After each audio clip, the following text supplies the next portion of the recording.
What has gone wrong with Tucker, and why is he platforming and glad-handing people that are pushing conspiracy theorists and the bad kind of revisionist history as opposed to the good kind? I don't know. There were things that were a little eccentric, like UFOs, some topics that he was interested in, but more or less there were parameters or guardrails that he operated within. And I would call him a MAGA conservative, but more libertarian than MAGA. And then it was kind of abrupt and probably unfair the way he was fired. And there's a long backstory to that. But he was on a Friday night, and all of a sudden they fired him. And he had the largest audience really in Fox News history, larger than Bill O'Reilly's even.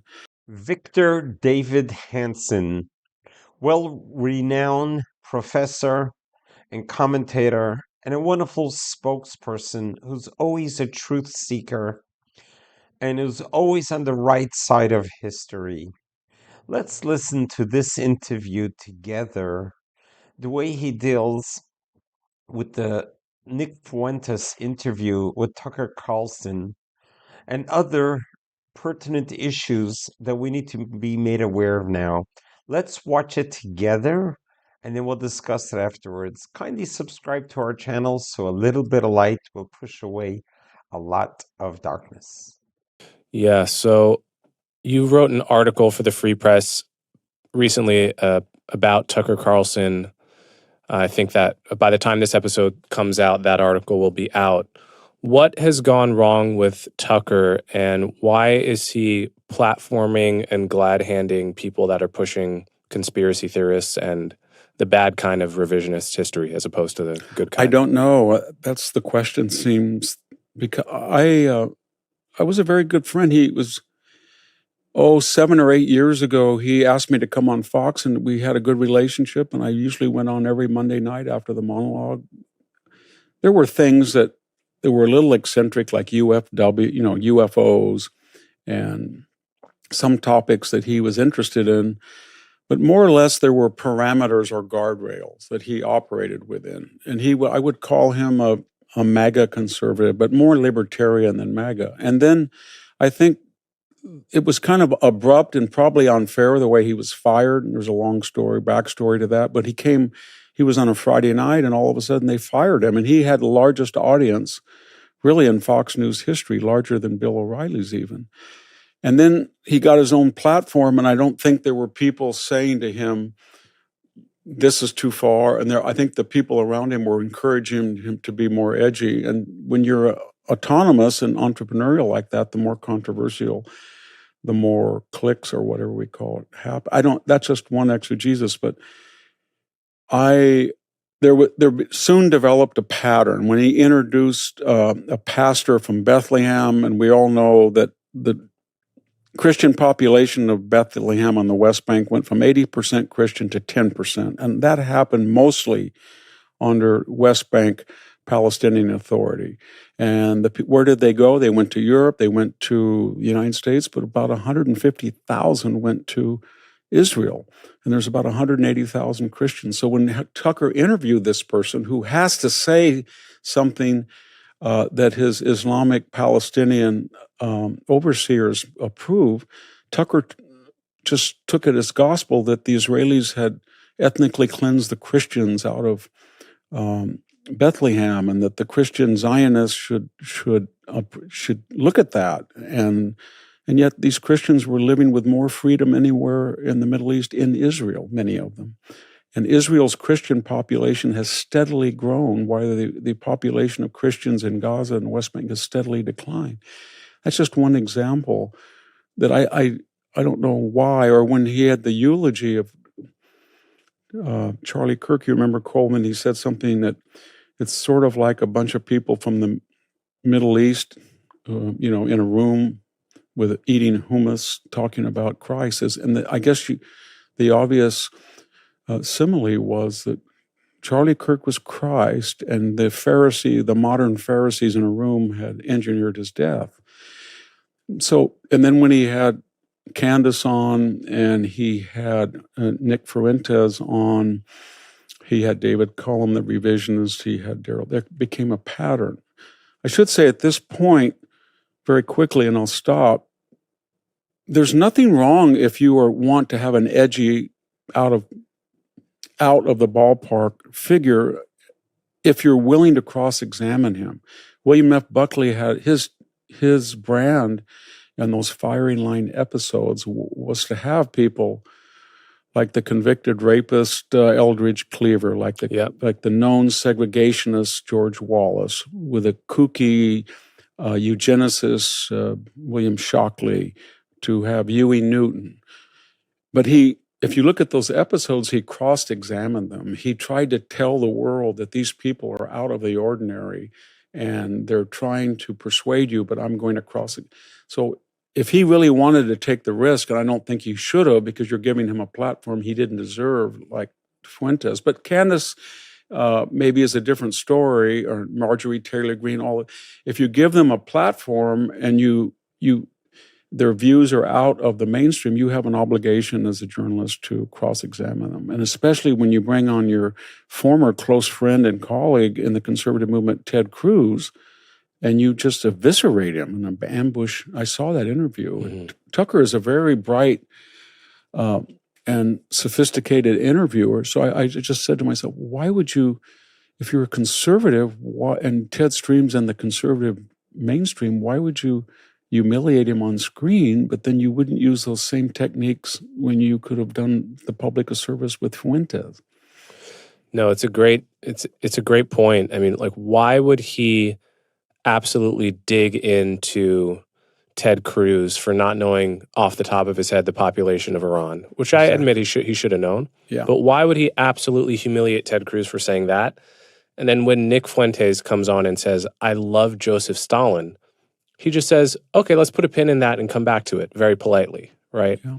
So it's clear he's using one set of tactics on people that are pretty well within the American mainstream, and I think broadly mean well, and putting on kid gloves essentially for conspiracy theorists and crazy people. I mean, the Stalin one is, I mean, something's going on here where I remember there is a blog post, can't remember what it was. It was kind of a joking blog post defending the Empire in Star Wars, right? Mm-hmm. And it was actually very funny. It was a funny exercise in how you could make that case. But something's going on the internet and on social media where it just will get eyeballs and clicks to just defend all of the actual villains in history. And if more and more people believe this stuff, then it turns out there are actually no bad people that have ever existed on Earth. Hitler was great. Stalin was great. Mao was great. I mean, the left has been making that case for a long time. Actually, everyone you thought was bad from history that killed and slaughtered millions of people for bad reasons, they were all actually great.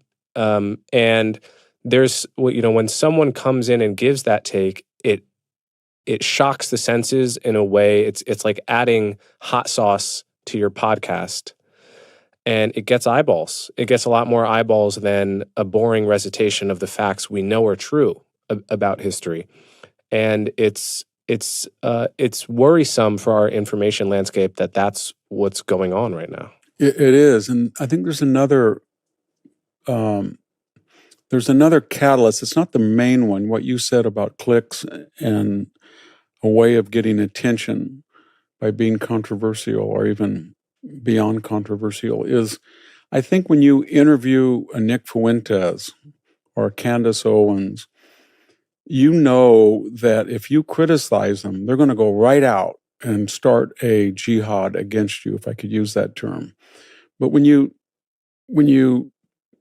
tear apart Ted Cruz, he's in the mainstream, he's a senator, he has certain standards of behavior. He's not going to go out like Nick Fuentes had attacked Tucker all the time. He'd call him a sellout, a Fed, a traitor. He'd attack Trump. So I think there's a tendency when you get these extremists, even though when I look back at some of the interviews that Buckley did with Eldridge Cleaver versus other controversial people like Saul Alinsky, he was a little bit more careful because he thought Eldridge Cleaver, and same thing with George Wallace, he thought, you know what, there are these people are a little out there, and you never know what they're going to say or do or to get obsessed with me. So I think that can be I think that's one of the causes. The dark cause is that somehow he feels that he was done a disservice at Fox, that there were certain cosmic forces in the Dominion suit, that he was the scapegoat, that he was sort of a paleocon. And there's two groups that he, on the air in the last days, as you remember, Colin, that he had a fixation on and felt that they were, in fact, he said one group, I hate them more than any other people in the world. And they were Christian Zionists, he said, and neoconservatives. Both of those are synonyms for Jewish interest, whether we like it or not. And he was always saying the neocons got us into the war. They've got it. And why did we get in Iraq? And we got in Iraq for Israel.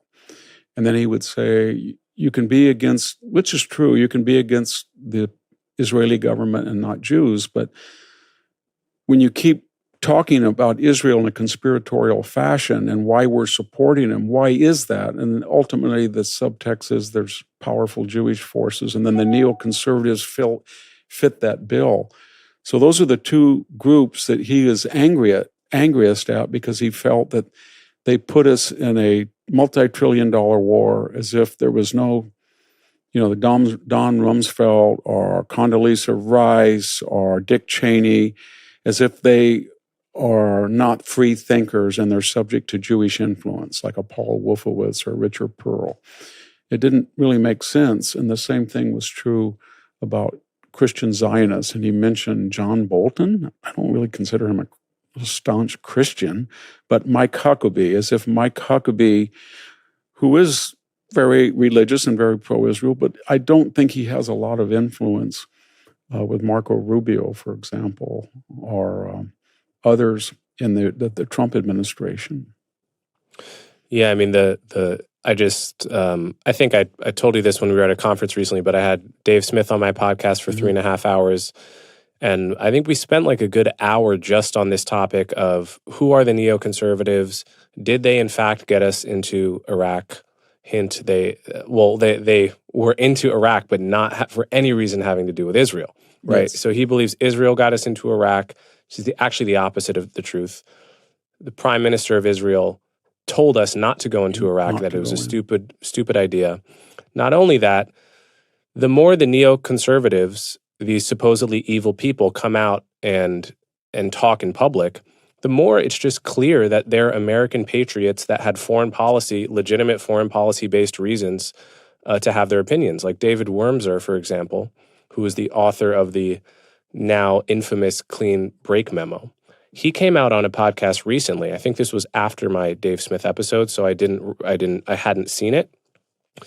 But he came out and sort of explained not only himself, but also the Clean Break Memo. He served in the Navy for like 10 years.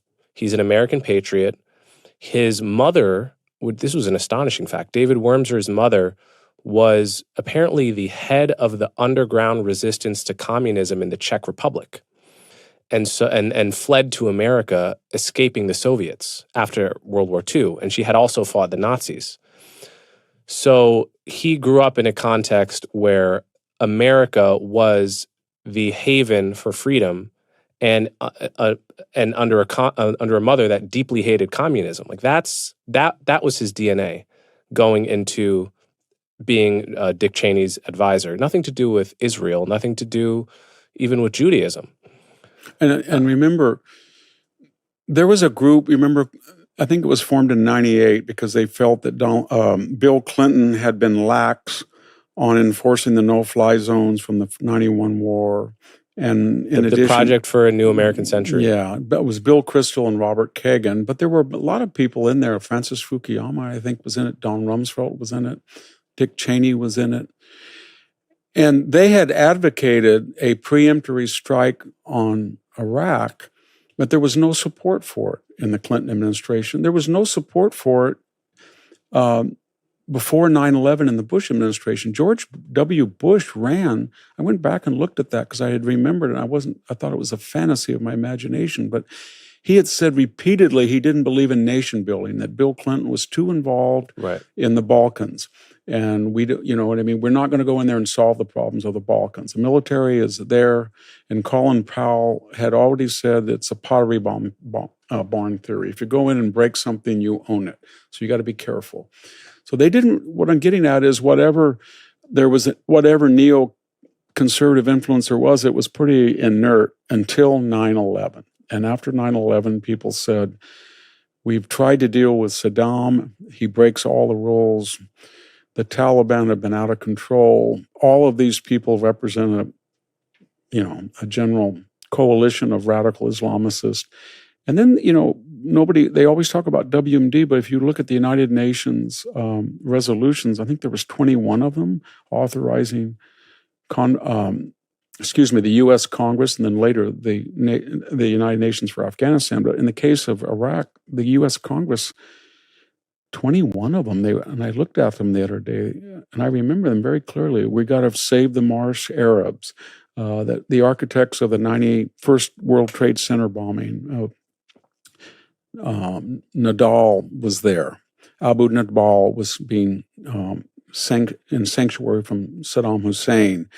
They have violated the no-fly zones. They have liquidated the Kurds and tried to exterminate them. They had a lot of reasons other than just WMD, which I think were only 3. So I think it may have been wrong or right, but the idea that David Frum and Max Boot and Richard Perle and Bill Kristol all conspired, Elliot Cohen, to get us into a war against our interests. And you're right, Israel strongly disapproved. They thought it was a misdirection of Western resources. Yeah, so you wrote an article for the Free Press. The amazing discussion here, how Victor Davis Hanson dives into what is truly happening with Tucker Carlson, and how did Tucker Carlson go from his amazing journey from Fox, being a commentator and being an anchor on Fox, to going independent. And at the beginning of the war, on October 7, 2023, Tucker was extremely sympathetic, understanding, supportive of Israel and what Israel had to do. And it was very clear to the world on October 8 that Israel was just attacked by a barbaric, savage army of hideous terrorists, bloodthirsty, who came and committed the worst amount of crimes to humanity that could have ever been imagined on innocent civilians on a Saturday morning on October 7, to just break through a sovereign country's border with 3,000 bloodthirsty terrorists and torture in the worst way possible. And this were all well documented. It is all clear on the live footage that they streamlined live for the world to see. And what was interesting is that there was one particular bloodthirsty terrorist, a young guy, calls up his mother, and we have the recording. And he says, "Mom, I have the blood of 10 Jews that I just murdered with my own hands. The blood is still flowing on my hands." So excited with glee. But he didn't say 10 Israelis, he said 10 Jews. Because this has nothing to do with Israel. It has nothing to do with Israelis living in Israel. This has to do with Judaism. Well, the world has to know what kind of an enemy not only Israel is facing, but all of Western humanity is facing. And it's a real enemy because they're not shy about it. And Tucker Carlson at the time appreciated it and understood the threat that Israel was under. At the same time, Tucker somehow went totally 180. He began to side with Hamas, that all of a sudden Hamas is the victim and Israel is the aggressor. And he started to disagree with Israel's tactics in executing this war. Well, Tucker, you're not living in Israel. You weren't in Gaza on October 7. I mean, what right do you have to dictate to Israel how it needs to execute its war? Israel has been faced with a war that it did not ask for.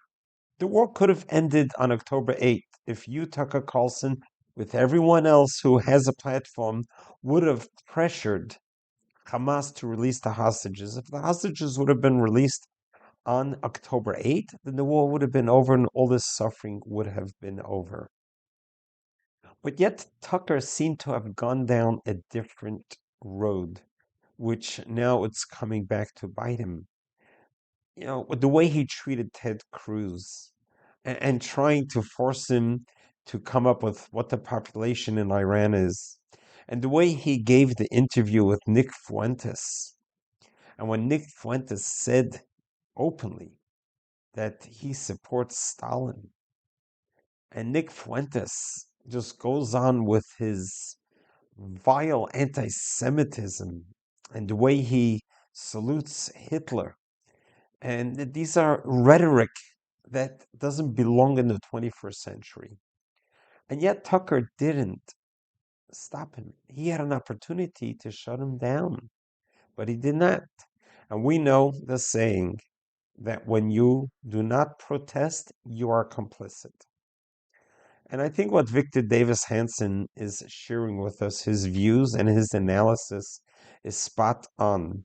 The world needs to be aware of these influencers and the ripple effect that it has on society, and realizing the differences between what the Islam believes and what the rest of the world believes in. And we, the Judeo Christian theological belief system, is about life, about supporting life, promoting life, versus the Islam is all about death. It wasn't too long ago that a Hamas representative said, as much as Israel is obsessed with life, they are obsessed with death. We cannot wrap our brains around that. How could any living being be obsessed with death when everything we do is to stay alive, to prolong life, and to extend life? So let's pray and we hope that the world wakes up and realizes that we are in the 21st century and we cannot be pulled back to the 7th, 8th century type of mentality that they are still in. We need to find a way to be able to, as Victor Davis Hanson uses the word, the psychopathic Islam, whether you call them jihadists or extremists or whatever it is, there are too many of them out there trying to kill us because we don't believe what they believe in. That cannot be a religion. That cannot be any God that would want their followers to kill others because you don't believe what I believe. Everyone is entitled to believe in their own belief system. And God will love you because you are following your own belief system. As long as your belief system is about the living and is about supporting life and promoting life and doing whatever we can to sustain life. God bless you. God loves you.